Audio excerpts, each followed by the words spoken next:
Street closed slightly higher on Monday, with the Dow and S&P 500 adding about 0.2% and the Nasdaq edging up 0.1%. The S&P 500 and Nasdaq eked out their latest in a series of all-time closing highs, with AI optimism continuing to drive market gains.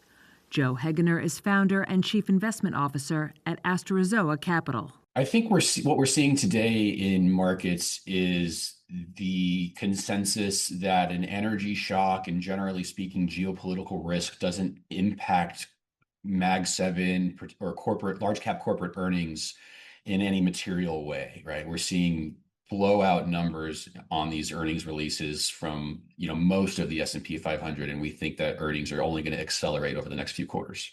440 of the S&P 500 companies have reported first-quarter earnings. Among those, 83% have topped expectations, according to LSEG IBES. Stocks on the move Monday included Intel, which rose another 3.5% after surging 14% on Friday on a report of a preliminary chip-making agreement with Apple.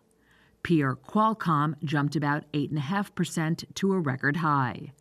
Shares of media giant Fox Corporation rose more than 7.5% after the company beat analyst estimates for third-quarter revenue and profit.